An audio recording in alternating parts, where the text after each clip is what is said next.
bonjour, bienvenue dans les nouvelles petites gueules du net.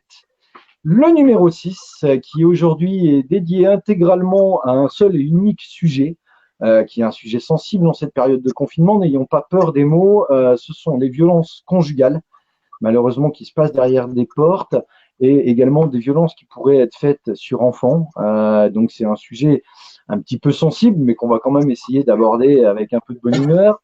Et donc j'ai la joie aujourd'hui de recevoir Sandra donc Faugère, qui est représentante de l'association ELSEM, qui se trouve à Lezoux dans le Puy-de-Dôme, mais qui va pouvoir nous parler déjà du sujet des violences conjugales, pour faire un petit rappel, parce que c'est pas inutile en soi. Et dans une deuxième partie, elle nous présentera exactement ce qu'elle fait au niveau de son association, le public auquel elle s'adresse et les actions qu'elle a déjà menées, les victoires, peut-être même des défaites, mais on verra avec elle. Voilà, donc je vais passer tout de suite la parole à Sandra. Sandra, est-ce que tu m'entends déjà? Oui, je t'entends. Je Alors, t'entends très bien même. super, impeccable. Donc là, je vais te laisser te présenter. Sandra, c'est à toi. D'accord. Alors, bonsoir à toutes, bonsoir à toutes.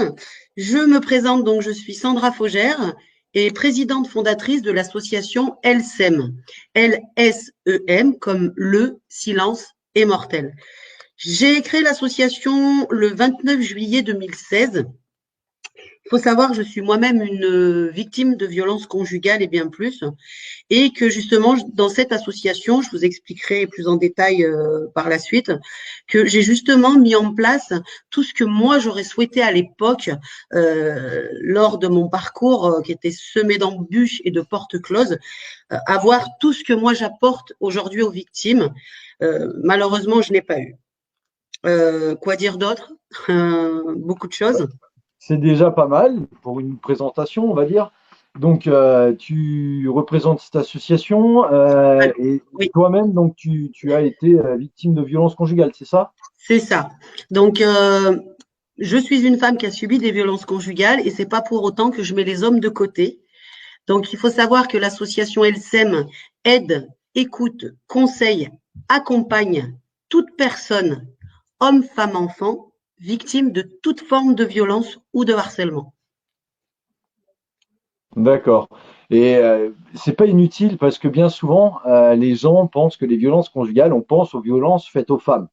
Spontanément, parce qu'il y a aussi des mouvements féministes qui ont dénoncé ne serait-ce que le harcèlement de rue, le harcèlement sexuel. Il y a eu aussi le mouvement MeToo qui a été quand même un révélateur. Il y a eu pas mal de manifestations, mais c'est vrai qu'on occulte le fait que des hommes puissent être victimes.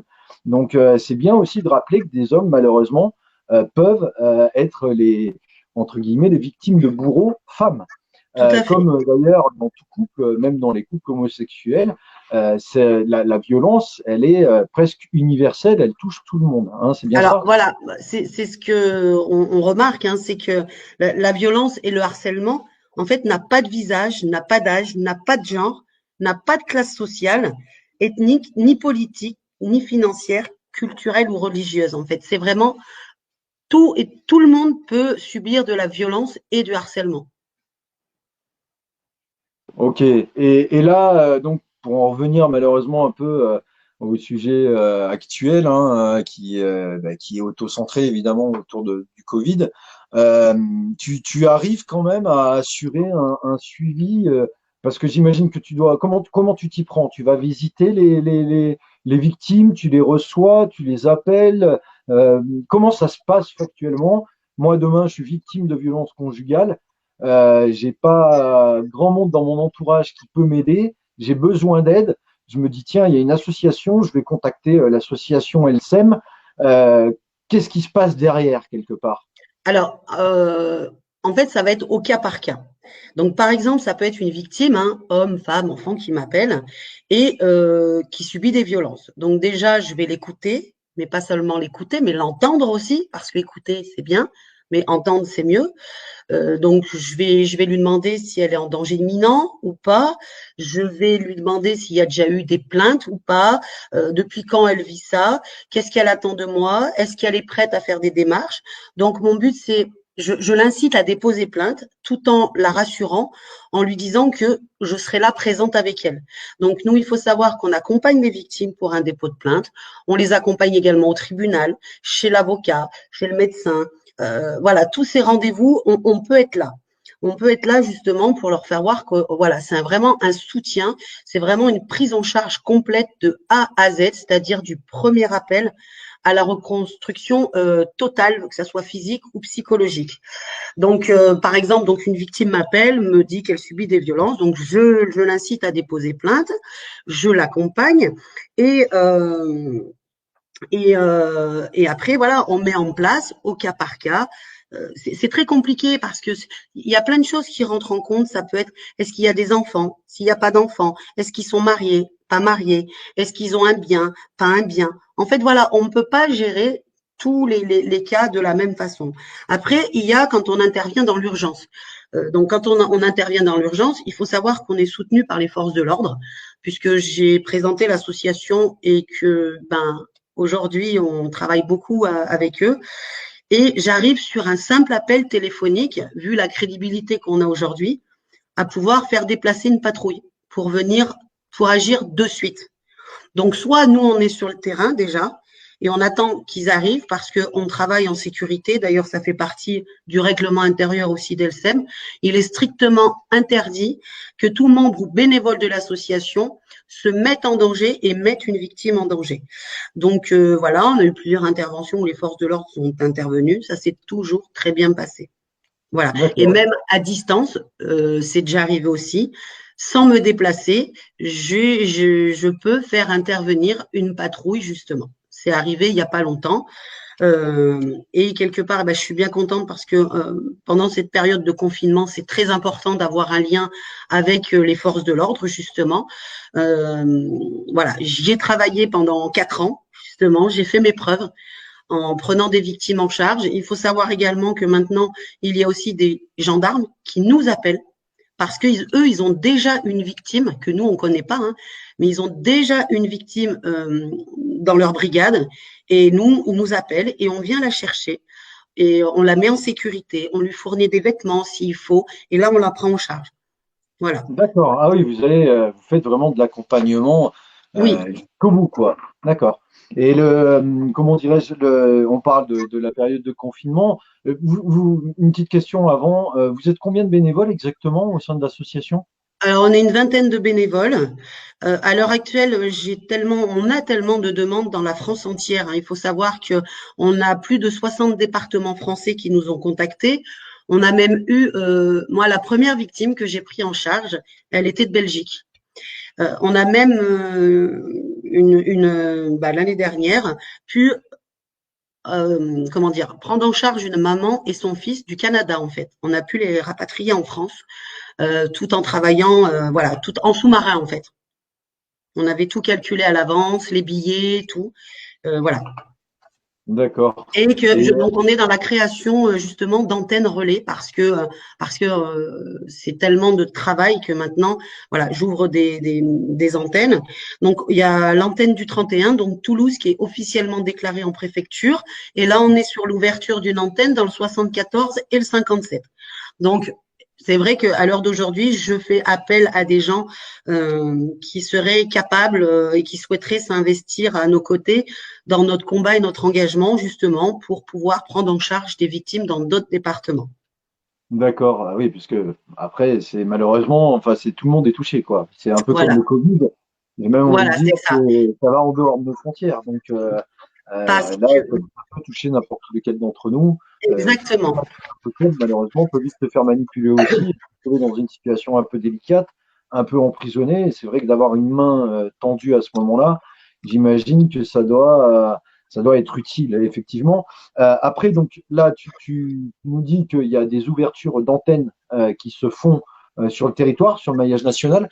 Euh, pour en revenir au sujet, donc tu sais, tu connais à peu près le nombre de cas que vous suivez par an et plus globalement, on va dire, les grands chiffres que ça représente à Alors, malheureusement ou heureusement, je ne sais jamais si je dois dire heureusement ou malheureusement, mais à l'heure d'aujourd'hui, on approche les 700 victimes qui nous ont contactés.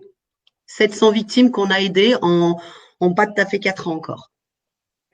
Ah ouais. Voilà, donc ça peut être du simple appel, d'un simple renseignement ou à la prise en charge totale. Donc voilà, on arrive aux 700. C'est pour ça que je ne sais jamais si je dois dire heureusement ou malheureusement. Heureusement pour elle et malheureusement parce que le chiffre fait peur. Voilà, donc parce qu'il faut savoir également qu'on ne fait pas uniquement les violences conjugales.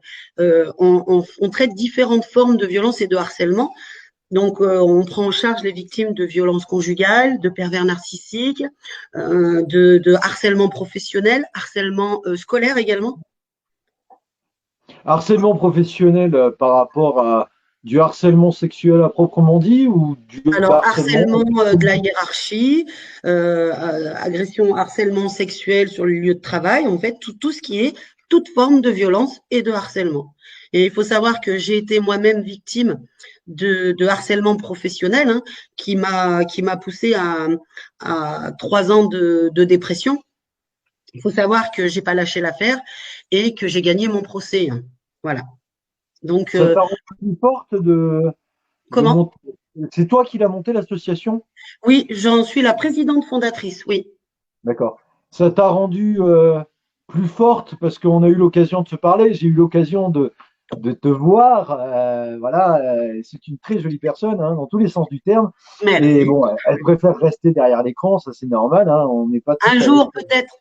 un jour peut-être. Mais en attendant, donc j'en étais où? Tu vois, tu m'as troublé, et même sans te voir, je rigole, hein, bien sûr, mais oui, tu nous disais donc, tu as eu 700 cas à gérer, et moi, ma question, c'était est-ce que ça t'a rendu euh, plus forte après une épreuve comme tu as pu dire?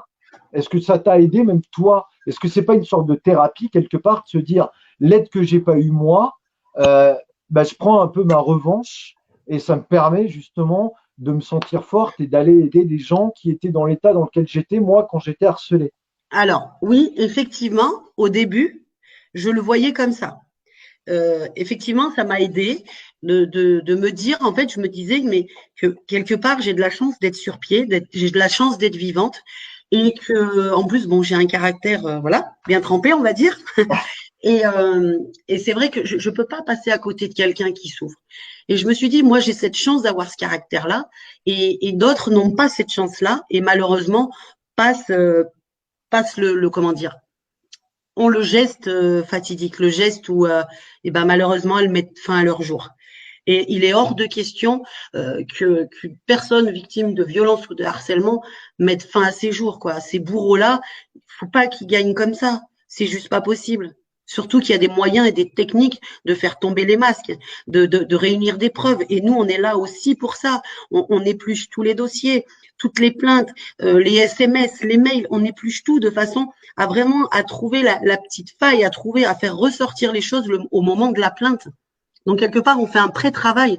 Et c'est pour ça, justement, de l'ordre, ils le savent qu'on fonctionne comme ça. Et du coup, parce que parfois, il y a des victimes qui vont aller déposer plainte sans nous.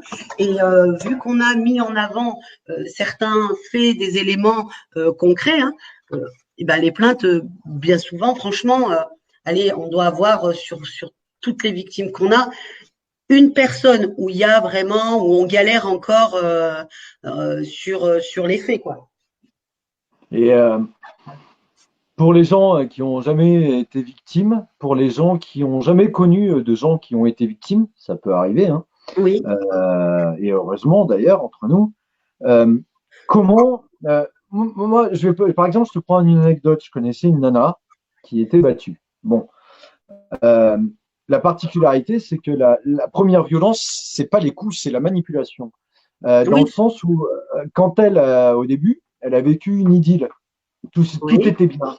Elle était, il prenait soin d'elle. Elle avait l'impression de compter pour lui. Elle se sentait bien, se sentait sécurisée. Et puis un oui, jour, c'est arrivé de manière anodine. Elle s'est pris une baffe. Ça a commencé comme ça. Et quelque part, elle a laissé la porte ouverte. C'est-à-dire que elle s'est dit bon, j'aime ce mec. Il m'a tapé. Euh, il était énervé. Ça peut arriver. Il le fait une deuxième. C'est en ce moment, il a l'air tendu. Et bien souvent, moi, ce qui m'interpelle, tu me dis si j'ai tort, Vas-y, mais le premier défenseur du bourreau, c'est la victime. c'est ça. Euh, Soit parce qu'elle est manipulée, ou soit aussi parce qu'elle a peur. Donc, toi, comment on peut déceler les prémices de ce que vont être du harcèlement? Comment on peut déceler les prémices de ce que va être quelqu'un de violent? Est-ce qu'il y a, avec l'expérience, entre guillemets, que tu peux avoir de ces dossiers-là, des signes avant-coureurs qui vont peut-être permettre à des gens de se dire, oula, d'entrée, ça va pas, il va falloir que là, maintenant, je sois sur mes réserves, que je sois sur mes gardes. Qu'est-ce qu'on peut faire à titre préventif pour essayer de minimiser les risques de dépendance à la manipulation? Alors, il y a un petit truc qui fait que, et c'est quasiment tout hein, quand on en discute, au début, quand on dit c'est trop beau, trop, tu vois, euh, et ben bien souvent, même quasiment tout le temps, au début c'est tout beau, c'est trop, tu vois. Elles le disent, même moi je l'ai vécu. C'est trop, tu vois, le conjoint ou l'ami ou qui tu veux, euh, il va essayer de savoir tes secrets pour soi-disant t'aider parce que tu as peut-être des blessures. Ça va être, je sais pas, comme je dis souvent aux femmes qui me contactent, ça va être par exemple, tu as un défaut je sais pas, moi, tu as une petite poitrine, tu as une culotte de cheval, c'est ton plus gros, ton complexe, en fait, ton plus gros complexe. Tu vois, il va essayer de tout savoir pour toi, sur toi, et il va te dire, par exemple, mais non, ma chérie, tu as des petits seins, mais moi, je t'aime bien. Oh, mais non, ta culotte de cheval, mais j'adore. Et si tu veux, sans qu'on s'en rende compte, on leur donne des munitions à ces gens-là. Parce qu'ils vont s'en servir par la suite pour nous Ouais. détruire et pour aller là où ça fait mal. Et ça dure pas longtemps cette période, on tombe vite accro. Et comme j'explique aussi aux victimes, parce que moi j'ai pris du recul sur ma situation et je l'ai analysé, c'est qu'en fait ces gens ils ont des belles paroles et en fait tu t'accroches pas à eux, tu t'accroches à cette image de vie de couple ou de vie de famille qui te font miroiter. Parce que bien souvent je leur dis, une fois qu'elles m'ont contacté, je lui dis prends du recul, qu'est-ce qui t'a apporté le plus, le moins. Et effectivement, il y a beaucoup plus de négatifs que de positifs. Mais elles sont tellement, comment dire, comme tout être humain, on se raccroche beaucoup au positif, tu vois, aux belles choses, et elles en oublient le mauvais. Voilà. Moi, c'est ce que j'ai pu remarquer que c'est vrai quand c'est trop beau, voilà. Et ce que je conseillerais, c'est pas donner trop d'armes, parce qu'on donne des munitions en fait. C'est pas des armes, ils ont l'arme, et nous on leur donne les munitions. Il faut Tu se vois. dévoiler sans trop se dévoiler. Voilà, c'est ça. Moi, j'en ai qui se sont confiés à leur conjoint, à leur ami, que bah voilà, quand elles étaient jeunes, elles ont subi des choses par un tel, et après ils vont là où ça fait mal en fait. Ils se Ouais, servent il de joue sur la corde sensible. exactement. Après, ils jouent sur. Après, voilà, c'est au cas par cas, mais sur les enfants, sur plein de choses. Et autre chose que j'ai pu constater dans 98% des personnes victimes de violences qui ont pu me contacter, moi, je remonte toujours dans le passé. Je remonte toujours dans le passé parce que bien souvent, on a eu une enfance, alors pas forcément malheureuse, mais peur, ça peut être le rejet d'une mère, un père alcoolique, des violences conjugales. Et en fait, tout ça, ça crée le manque de confiance en soi, le manque d'estime de soi et la peur du rejet et de l'abandon, qui fait que on s'accroche au premier venu qui va nous regarder, qui va nous dire t'es belle, qui va nous dire voilà, on s'accroche à ça pour essayer de compenser, voilà. Après, alors, je vais rebondir direct sur ce que tu viens de dire, parce que je voulais en venir au chapitre aussi des enfants. Oui, Donc là, ça concerne surtout les couples, on va dire, avec enfants. oui, Bien souvent, on parle des enfants victimes dès lors qu'on les retrouve morts, battus, mais on oublie aussi que même sans coup sur des enfants, ils vont être victimes collatérales des coups que vont recevoir leur mère ou leur père, par exemple. tout à fait. Ils en sont témoins.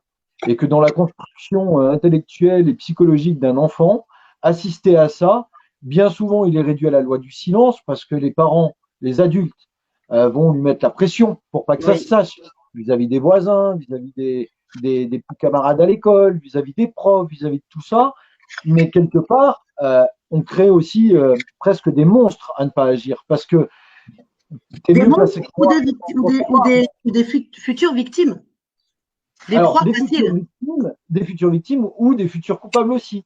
Parce que, tout me à fait. semble-t-il, il y a beaucoup de gens qui sont aujourd'hui violents, qui ont subi de la violence pendant l'enfance, Et et oui, c'est comme une sorte d'éducation, et quelque part, ils ne font que retranscrire ce qu'ils ont vécu en étant enfants.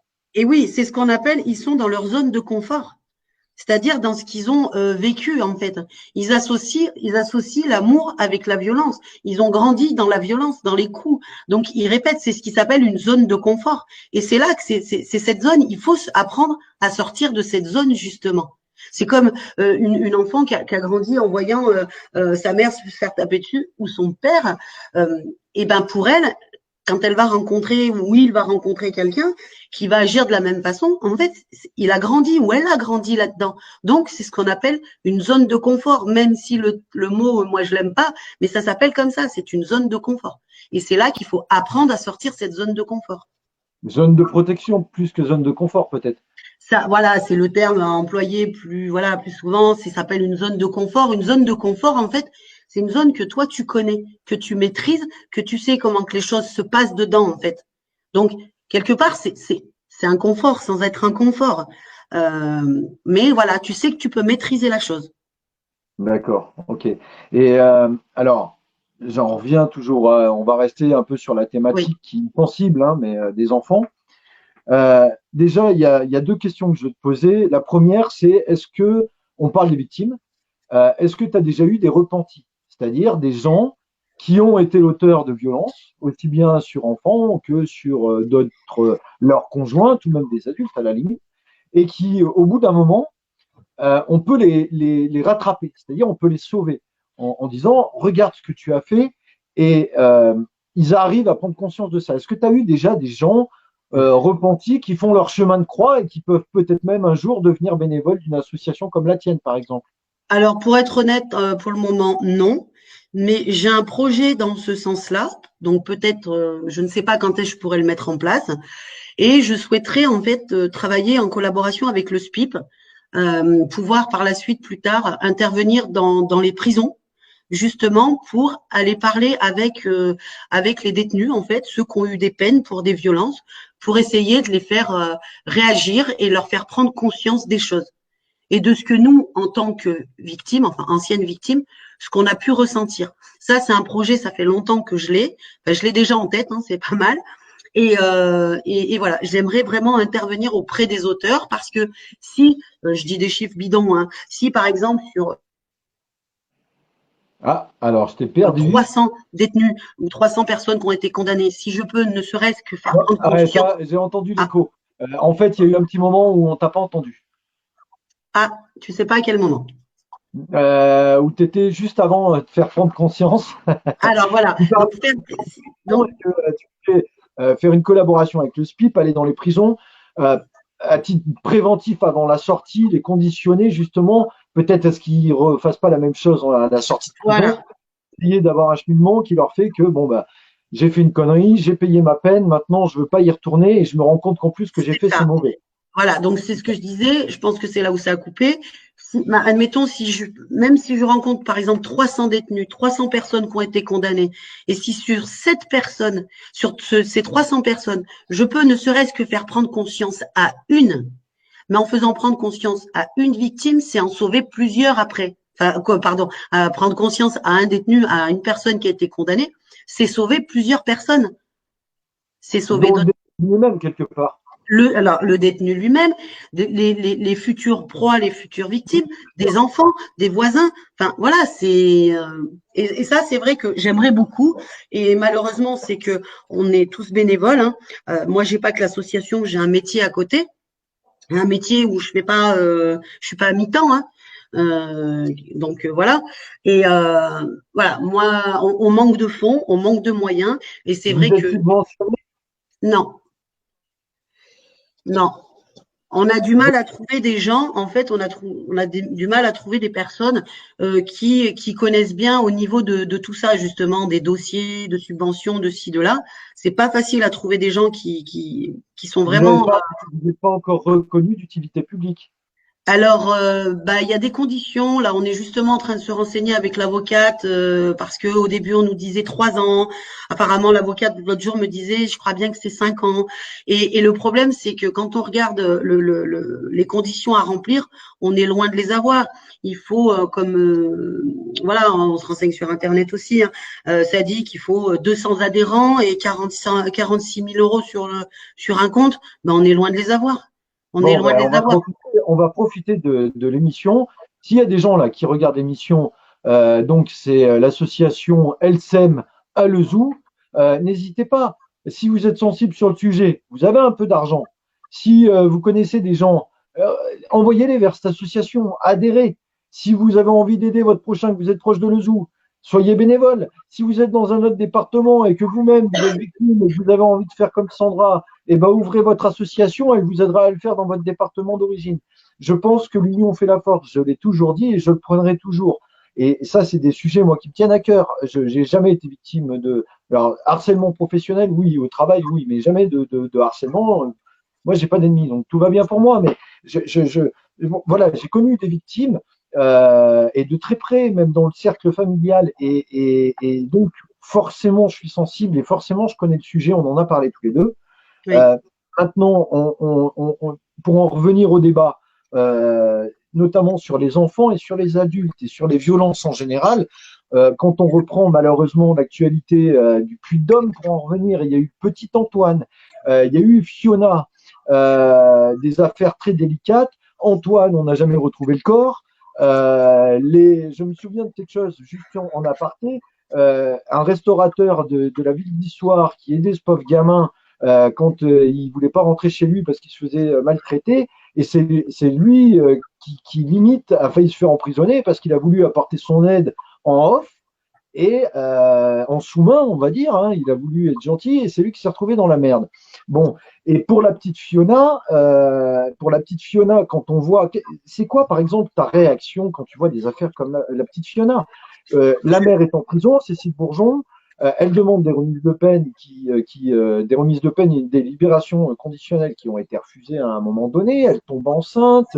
Enfin, on est quand même dans. Des fois, on se demande si en France, on prend compte de la gravité de ça. Enfin, moi, ça m'a choqué. Qu'est-ce que tu en penses, toi, de cette affaire, par exemple? Je pense déjà qu'il y a des gens autour qui étaient forcément au courant et témoins de violences et que personne n'a réagi.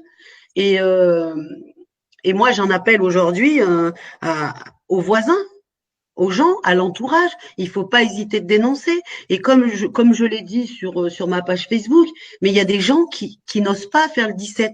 Mais appelez-nous, dites-nous ce qui se passe. Nous, on va intervenir. Nous, on préviendra les forces de l'ordre. On fera les signalements pour vous. Mais ne restez pas les yeux fermés et vos oreilles fermées. Si vous n'avez pas c'est même pas une histoire de courage, hein, c'est une histoire que les gens ont peur des représailles et je peux le concevoir quand on voit les violences dans la rue ou autre, je peux le concevoir que les gens ont peur des représailles. Mais informez quelqu'un, dites-le à quelqu'un d'autre, appelez-nous, nous on le fera. Ouais, mais alors pourquoi les gens ont peur des représailles? Est-ce que finalement, ça ne traduit pas un dysfonctionnement du service, comment dire, du système judiciaire dans son ensemble? Est-ce que les victimes sont assez prises en charge? Est-ce qu'elles sont assez protégées? Est-ce que les gens qui vont être lanceurs d'alerte, parce que c'est des lanceurs d'alerte ni plus ni moins, est-ce qu'on leur assure une protection? Est-ce que c'est ça? Moi, il y a des choses je ne peux pas m'énerver, mais quand on entend dans les affaires judiciaires, les grandes affaires judiciaires, que ce sont souvent des gens en récidive, on se dit quand même qu'il y a un problème. Qu'il y a un problème. C'est bien un manquement de l'État. Euh, Pourquoi aujourd'hui on est obligé de passer par des associations? J'ai presque envie de te dire que j'aurais été content de ne pas faire de vidéo avec toi et que tu n'existes pas. Et que Ouais. l'État mette les moyens où il doit les mettre pour qu'on en finisse avec toutes ces conneries. On a vu les débats de bas étage qu'on a vu à la télé avec des mecs comme Cohn-Bendit ou autres qui ont été quand même trempés dans des affaires de pédophilie, parce qu'on a vu tous les vidéos, on a vu toutes les horreurs qui ont été sorties, comme l'autre écrivain qui était chez Pivot et qui te racontait qu'il écrivait des romans pour dire qu'il prenait un pied phénoménal à se taper des gamines de 14 ans. Enfin, j'ai l'impression, je suis désolé, je m'énerve, je suis désolé, mais j'ai l'impression qu'on est dans le déni en France par rapport à ce problème fondamental sociétal et que quelque part, tu disais tout à l'heure, je ne sais pas si je suis contente ou pas d'avoir 700 dossiers, mais l'année prochaine, tu risques d'en avoir 1400. Et c'est ce qui n'est pas normal. C'est-à-dire que ça me fait plus peur. Je ne sais pas, enfin, qu'est-ce que tu en penses de ce que je suis en train de dire? Moi, j'ai remarqué quelque chose. Effectivement, donc je parle de mon passé. Hein. Effectivement, j'ai pas eu d'aide. J'étais pas crue dans le département où j'étais. Limite, c'était moi la folle, c'était moi la menteuse, c'était voilà. Et là où j'étais fière, tu vois, vraiment de ce que j'ai mis en place, c'est quand j'ai été reçue par un gendarme très haut gradé à qui j'ai présenté l'association en lui expliquant tout ce que j'ai mis en place de A à Z, je lui ai tout dit. Et qui m'a regardé. Quand je lui ai présenté l'association, il m'a pas coupé une seule fois la parole. Il m'a entendu du début à la fin. Et à la fin, il me regarde et il me dit, Madame, on a besoin de vous. On a besoin d'une association comme la vôtre. Et quand tu sais que des années auparavant, moi, j'avais besoin d'eux et qu'ils n'étaient pas là, eh ben, je peux te dire qu'aujourd'hui, je suis fière. Et aujourd'hui, avec le travail qu'on a mis en place, avec tout ce qu'on fait, quand tu vois la relation qu'on a avec eux, la relation de confiance avec les forces de l'ordre, quand tu vois qu'on est pris au sérieux, et ben, je me dis que j'ai constaté que le fait de nous faire l'intermédiaire entre les forces de l'ordre et la victime, ça bouge vraiment. Alors, moi, je pense qu'il y a aussi les raisons pour lesquelles il y a des choses qui vont pas quand une personne va aller toute seule ou quoi. C'est que malheureusement, il y a des gens qui profitent dans le sens qui vont déposer plainte pour tout et n'importe quoi contre le conjoint ou la conjointe, qui vont aller dire des choses de malades exprès parce qu'ils veulent pas qu'il ait la garde de l'enfant, parce qu'ils veulent la couler, la faire enfermer. Tu vois, il y a eu trop d'abus. Trop d'abus. Et je pense que c'est là aussi le problème. Enfin, une personne qui va en gendarmerie tous les 4 matins pour dire tiens lui il a fait ça, lui il a fait ça, tout ça pour couper le lien parent parce que ça arrive. Hein.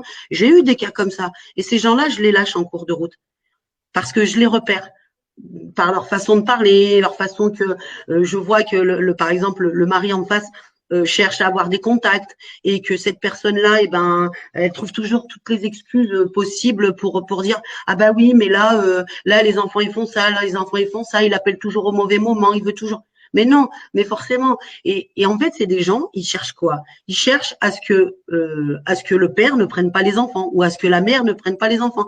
Donc on est arrivé, il y a le conflit parental. Et le problème, c'est que les gens, ils sont capables de tout et n'importe quoi maintenant. Tu es dans un conflit parental, t'en as, elles sont capables d'aller se taper, t'en as des femmes ou des hommes, attention, hein, qui sont capables d'aller se taper la tête contre le mur, de dire à une copine, tiens, tu veux pas me faire une attestation comme quoi t'as vu? Enfin, c'est un monde de fous, quoi. C'est un monde de fous. Et c'est pour ça que nous, on prend du temps, justement pour tout étudier, que ça soit les messages, les mails, les appels, que ça soit dans un sens, dans un autre. Si je vois qu'il y a des messages qui ne se suivent pas, je le fais remarquer. Je dis, ah, là, par contre, il manque un message. Il y a un truc, enfin, il y a des petits trucs, des petits signaux, nous, qui nous font dire, attention, attention, là, il y a quelque chose qui cloche. Tu vois, c'est ça le problème. Il y a trop les gens deviennent trop procéduriers sur certaines choses, ils inventent et voilà. C'est pour ça que je peux comprendre quelque part parfois certaines personnes des forces de l'ordre. Tu vois, c'est ça le truc. Après, il y a un truc aussi. Quel est ton sentiment? On est au XXIe siècle, les réseaux sociaux, Internet explosé. Tout le monde peut filmer tout et n'importe quoi. C'est ça. Bon, moi, quand j'étais jeune, j'écoutais du rap. Le rap, à l'époque, parlait plus de politique. Et le rap d'aujourd'hui parle plus de mecs un peu bodybuildés qui se la jouent un peu cow-boy, un peu Bobby, qui s'envoient des défis sur Internet, je vais te casser la gueule, tu vas me casser les dents, etc. Et puis, qui sont quand même assez misogynes pour la plupart, qui font passer un peu la femme comme une femme objet, c'est-à-dire, tu prends la belle poule, excuse-moi, tu la mets au volant, tu te mets au volant de ta décapotable, tu filmes ta femme à côté, qui est juste là pour faire le sapin de Noël, et on dénigre tout ça. Et en plus, on met dans la tête des plus jeunes filles que la normalité, c'est ça.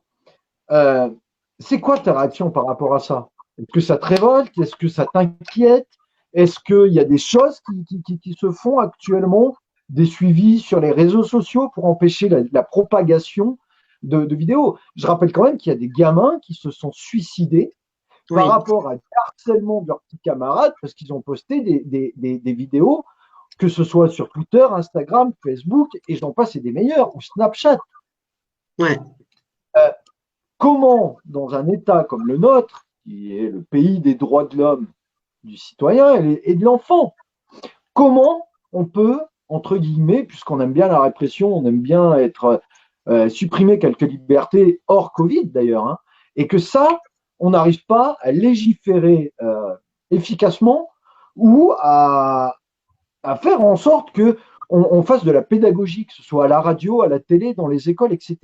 Et c'est quoi ton sentiment? Bah, alors déjà, enfin, pour moi, les réseaux sociaux, c'est pas assez surveillé. Effectivement, on voit des choses qu'on ne devrait pas voir. Les enfants voient des choses qu'ils ne devraient pas voir. C'est vrai que ça incite à la violence. Il y a aussi autre chose sur les viols hein, qui augmentent. Euh, Quand tu vois que pour aller sur un site, on te demande si tu as 18 ans, tu cliques dessus, tu as 18 ans, quoi. Bien sûr. Tu vois, il y a des choses qui me révoltent. Vraiment, il y a des choses qui me révoltent. Quand je vois, j'ai ma fille, voilà, hein, qui va avoir 11 ans, qui a TikTok, voilà, comme beaucoup. Bon, par contre, elle a pas Facebook, et voilà, elle a son TikTok et tout.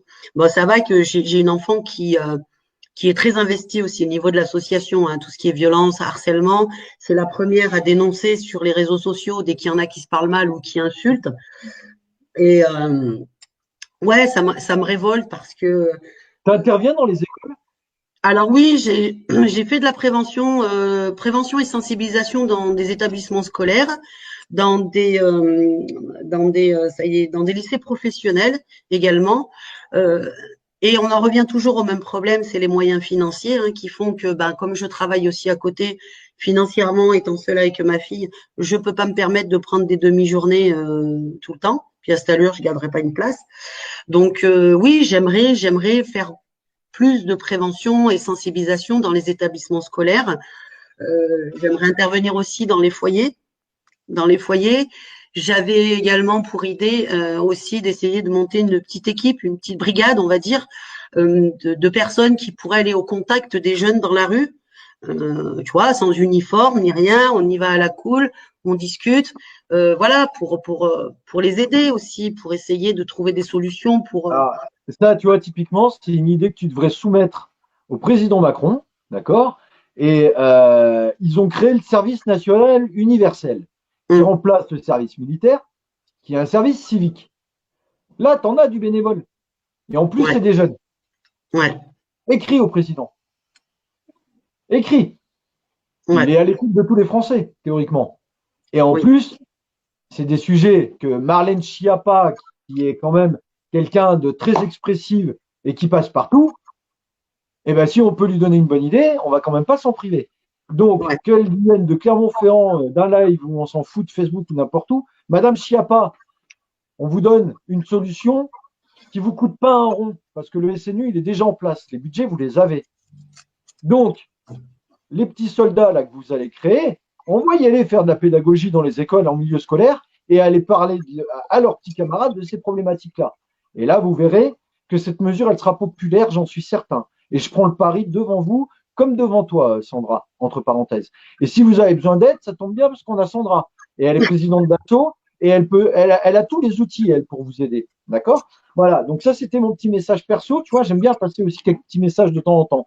Par contre, pour en revenir à ça, l'accueil que tu as de ces gamins, Là, j'ai pas compris. l'accueil que tu as quand tu vas en milieu scolaire, est-ce que ça les intéresse? Est-ce qu'ils s'en foutent?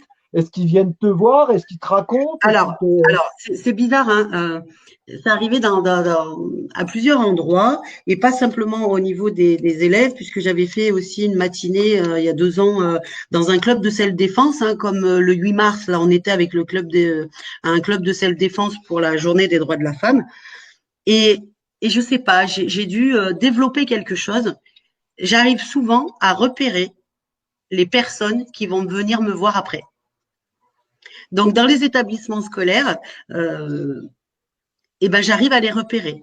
Encore en janvier, oui, c'était fin janvier, j'ai fait donc la prévention et sensibilisation avec des étudiants, c'est eux qui m'ont contacté, et j'ai repéré 3 élèves.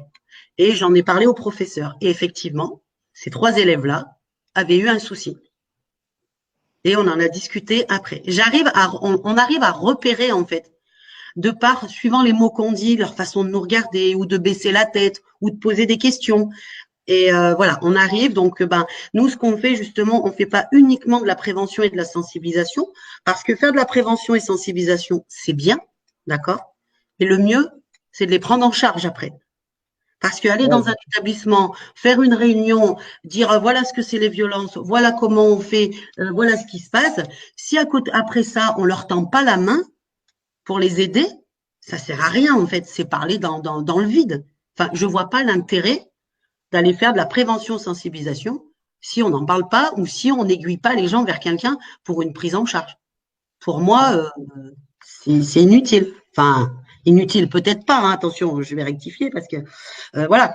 Mais voilà, nous, on tend la main, ceux qui la saisissent, et même s'il y a des victimes, par exemple, ou que qu'on a repéré des personnes, voilà, on essaye d'aller vers elles. Parce qu'il y en a, elles vont pas oser. Donc, on va vers elles. Déjà, on leur tend une main en leur parlant de ça. Donc, voilà. À leur façon de réagir, on voit et on y va. On va discuter. On ouvre le dialogue comme si de rien n'était. Et ça marche.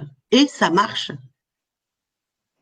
La communication, c'est un remède à beaucoup de choses. Les gens Voilà. l'oublient parce qu'on est tous enfermés derrière nos smartphones, dans nos foyers, avec nos petites vies. Mais la communication, c'est ce qui nous a permis d'être là où on en est aujourd'hui, bien avant les technologies d'ailleurs, entre parenthèses. Donc, c'est sûr que les victimes ont besoin de se livrer, elles ont besoin de se confier de toute façon. Et Si tu as elles ont la besoin chance de. d'avoir un entourage, tant mieux. Mais c'est là où tu prends, toi, tout ton sens. C'est quand elles sont complètement isolées. Alors, pour en revenir justement à ça, on est pendant la période du Covid. Oui. Imaginons, on a une victime qui voit ce live, qui ne sait pas comment s'en sortir. Ses voisins, ils n'en ont rien à foutre, ils sont pétris de peur et ils prendront pas de risques. Elle se sent complètement démunie. C'est quoi le meilleur conseil que tu pourrais lui donner à l'instant T? Appelle-nous. Appelez Elsem. Le numéro? 06 69 06 97 07.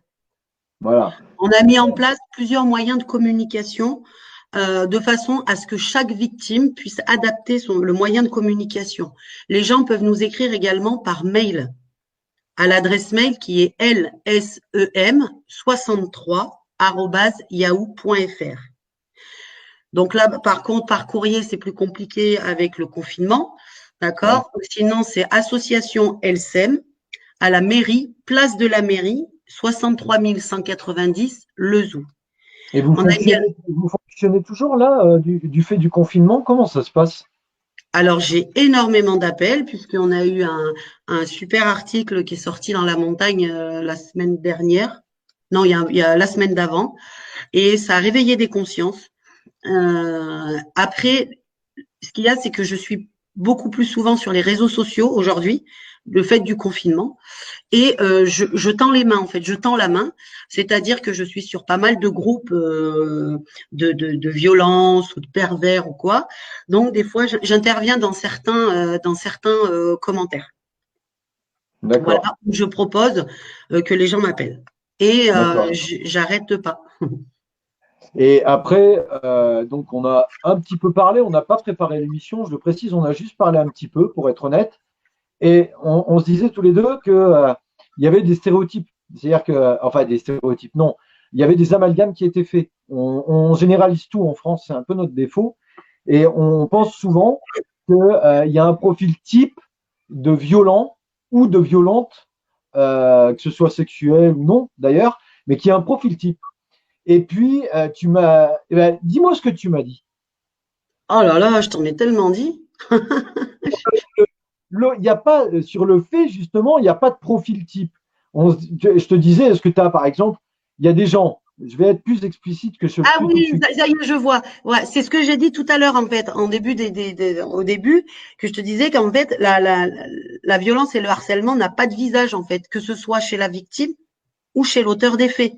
N'a pas de visage, n'a pas d'âge, en fait, il n'y a pas de genre, en fait, toutes les classes sociales sont touchées. Je peux, on a vraiment toutes les victimes possibles et inimaginables. J'ai eu une dame un jour qui était très, très haut Alors, placée non, dans, ouais, et je parle des coupables aussi. ah oui, Je parle aussi bien des coupables que des victimes. oui, En voilà, gros, aussi bien mon idée, c'est de dire, voilà, quelqu'un qui aujourd'hui a des idées toutes faites, parce qu'il y en a des gens comme ça, malheureusement. Ils vont dire, ah, mais de toute façon, lui, l'affaire de Fiona, c'était un vendeur de drogue, c'est un mec qui vient de citer. Et en gros, il va dire, écoutez, de toute façon, tous les violeurs, les violents, ils viennent tous du même moule, ils viennent tous de cité. S'il y a des gens qui raisonnent comme ça, faut être ouais, clair. c'est ça, Et si tu mais vas dans Paris 16e, le meilleur, l'arrondissement le plus bourge de Paris, on va dire, ah, mais non, attendez, chez nous, vous comprenez, on a des manières, etc. Et on va faire croire que dans ce monde-là, tout le monde est parfait, personne n'a de vice, que tout le monde est respectable, etc. Et là où mais je non, veux t'emmener, c'est par rapport à la discussion qu'on a eue justement oui, par oui. rapport à ça. Bah, j'ai eu une femme de notaire. Et quand on voit un des derniers articles là, qui est sur un médecin qui a été condamné pour des violences, non, c'est vraiment, ça peut passer de la personne qui est au chômage, la personne qui touche le RSA, qui a un handicap, ça peut être une femme de médecin, ça peut être un médecin qui subit, ça peut être, il y a pas de classe sociale, il y a pas, c'est tout le monde.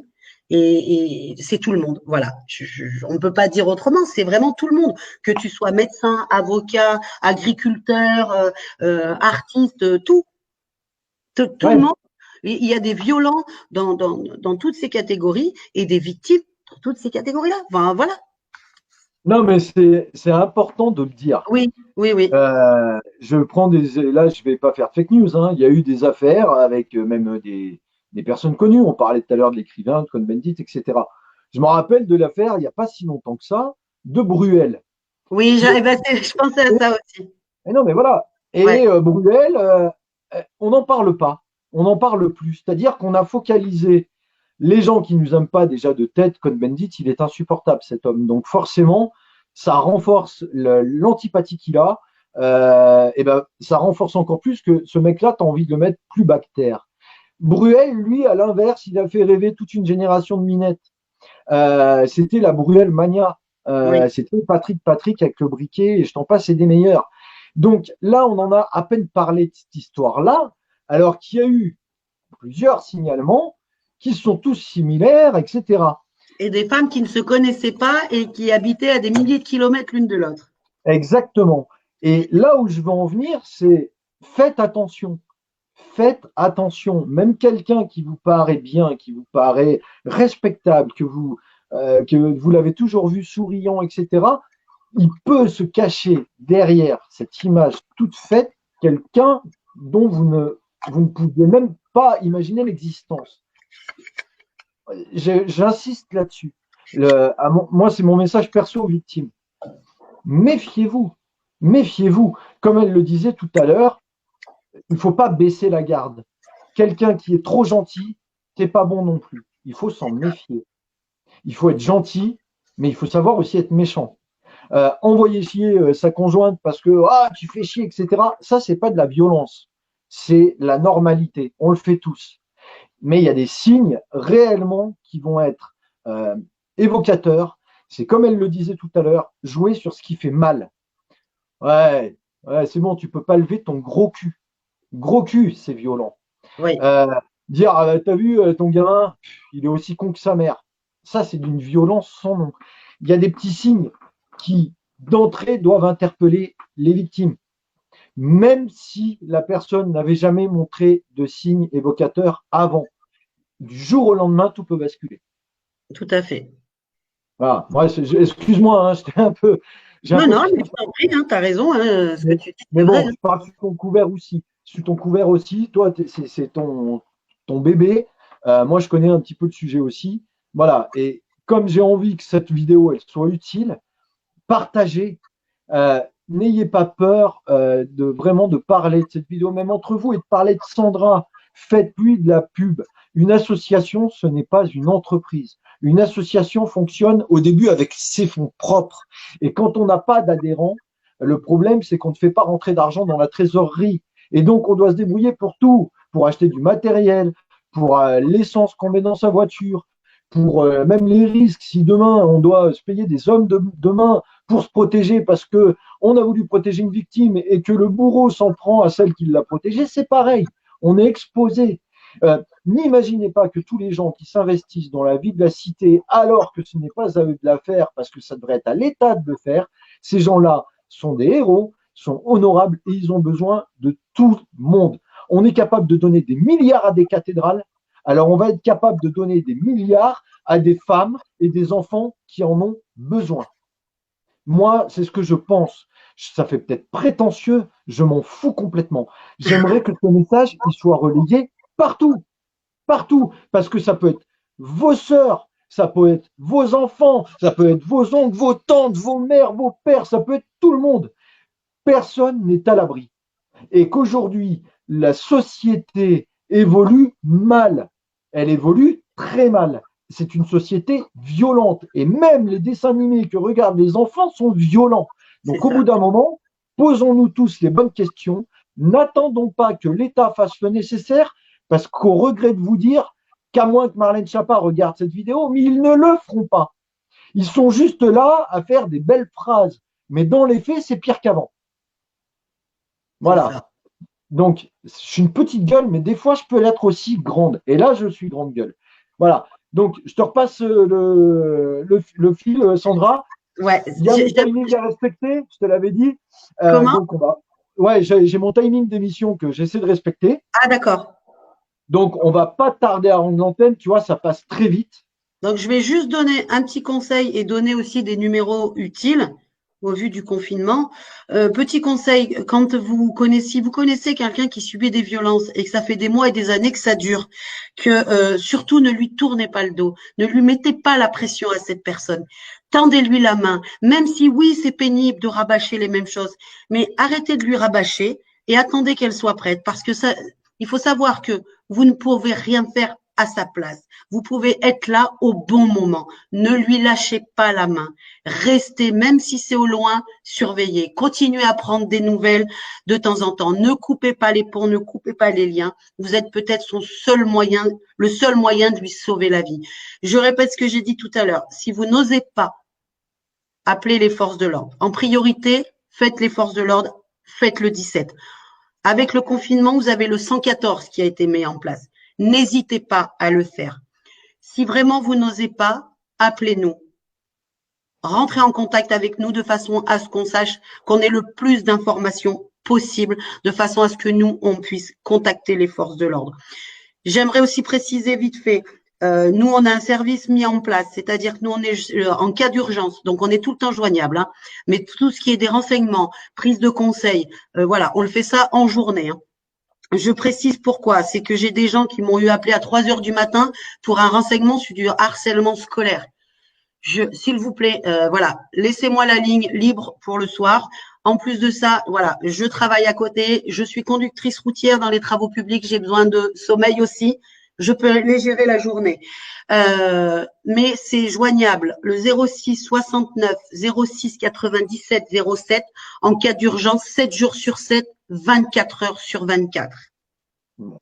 Voilà. Je te remercie infiniment, Sandra. Pour ma part, je conclurai sur une chose. Et je te dirai une dernière truc et après je te laisse. Juste un truc. Je donne ma conclusion, tu donnes la tienne et je la donne tout ouvert, encore une fois. Message aux victimes. La première aide que vous pouvez avoir, c'est vous-même. Dans la vie, on peut être aidé à la seule et unique condition, c'est d'accepter la main qu'on vous tend. Parce que on peut vous tendre 20 fois des mains. Si vous laissez passer les 20 mains, il n'y en aura pas forcément une 21e. Et c'est pourtant celle-là que vous attendiez. Laissez-vous aider. Il y a des gens aujourd'hui qui s'enferment dans leur mal-être, qui s'enferment dans leur malheur, qui parlent de zone de confort, mais qui deviennent presque des victimes par habitude. Et, et quand tu essaies de les aider, ah non, j'y arriverai pas. Non, c'est bon, c'est gentil, mais j'y arriverai pas. Laissez-vous aider. On a tous le droit de manquer de confiance en soi. On a tous le droit d'être faible. On a tous le droit d'avoir besoin d'aide. Mais par contre, personne n'a le droit de se laisser aller. Donc, message aux victimes réelles, laissez-vous aider. Il y a des gens aujourd'hui qui peuvent vous aider, qui montent des structures spécifiques pour ça. Et il y a encore des policiers qui servent à quelque chose dans ce pays autre que d'aller taper sur des manifestants. Laissez-vous aider, s'il vous plaît. Laissez-vous aider. Voilà. Donc, je te repasse la parole pour conclure. Je vous remercie toutes et toutes d'avoir suivi cette émission. Je le fais rarement, mais celle-ci, partagez-la. Partagez-la. S'il vous plaît, partagez-la. Voilà, c'est tout ce que j'ai à dire pour ma part. Et je te laisse terminer parce que on garde toujours le meilleur pour la fin. Merci. Juste un dernier mot, victime. N'ayez pas honte, n'ayez pas peur, ne culpabilisez pas de ce que vous vivez. Nous, on vous tend la main, saisissez-la. Même si c'est que pour des renseignements dans un premier temps. Et au vu du confinement, j'aimerais mettre en place les 4 V, comme voisin, vigilant versus violence. La solidarité, une chaîne humaine. Voilà. Eh ben, écoute, j'espère que la solidarité, ça sera le mot d'ordre après le Covid. Les 4 V. J'espère que ce Covid va justement changer la face de la société qui devenait moins solidaire qu'elle l'avait été il y a encore quelques décennies en arrière, parce que la solidarité, c'était l'exemplarité française. Aujourd'hui, c'est plus le cas. On devient un peu même la risée du monde, hein, quelque part, et c'est bien fait pour notre gueule. Donc, si on pouvait utiliser le Covid pour ouvrir nos chakras, je vais parler un peu comme ça, mais au moins réveiller les consciences. On réveille les consciences et que le monde est quand même bien plus sympa quand on s'aide que quand on s'aide pas. Pour moi. Tout à fait. En plus, il est plus agréable, les gens ont le sourire, on provoque de la joie plutôt que des pleurs, donc c'est toujours plus agréable. Et voilà. Et dernier mot, voilà, s'il vous plaît, aidez ce type d'association. Aidez-les. Merci. Et c'est pas parce qu'aujourd'hui, vous n'avez jamais été victime de quoi que ce soit que vous ne le serez pas demain. Et il n'y a pas d'âge non plus pour être victime. C'est ça. Violence arrive à 70 ans, hein, clairement. Donc, n'ayez pas honte, ne fermez pas la porte quand on vient vous aider. Mais s'il vous plaît, s'il vous plaît, s'il vous plaît, j'utilise tous les réseaux que je peux connaître. Partagez-moi la vidéo, donnez, appelez, faites-lui de la pub et qu'on ait une victoire collective. Parce que je vois énormément de gens s'émouvoir sur Internet. C'est très très bien. Réellement, ça fait chaud au cœur. Mais malheureusement, c'est loin d'être suffisant. Donc, Oui. pour une fois, on a la possibilité d'établir une chaîne de solidarité. Que ça vienne de cette vidéo. D'ailleurs, on s'en tape le coquillard. Mais s'il vous plaît, aidez ce type d'association, aidez Sandra et aidez les victimes. Et vous verrez, on en reparle dans quelques années, vous verrez qu'on vivra bien mieux et que ce sera beaucoup plus agréable et que même nos enfants en seront fiers et nous diront merci. Voilà, je terminerai là-dessus, Sandra. Merci, merci, merci. Et merci à toute mon équipe aussi. Merci à tout le monde. On les embrasse tous. En attendant, prochain rendez-vous dans les petites gueules du net, donc qui reprendra son fonctionnement normal. Et puis voilà. Merci à toutes et à tous d'avoir suivi cette émission. Et encore une fois, je vais être lourd, mais partagez, quoi. Partagez. On est là, il faut partager. D'accord? Allez, merci à tous. Prenez bien, bien soin de vous. On n'oublie pas les yeux, le nez, la bouche. On évite de se toucher le visage quand on a touché un petit peu des trucs. C'est le premier facteur de contamination. Donc, s'il vous plaît, prenez soin de vous. Parce que là, pour le coup, on a besoin de vous. Voilà. Allez, bye bye tout le monde et merci beaucoup de nous avoir suivis. Et à bientôt, Sandra. À bientôt. Merci. C'est moi.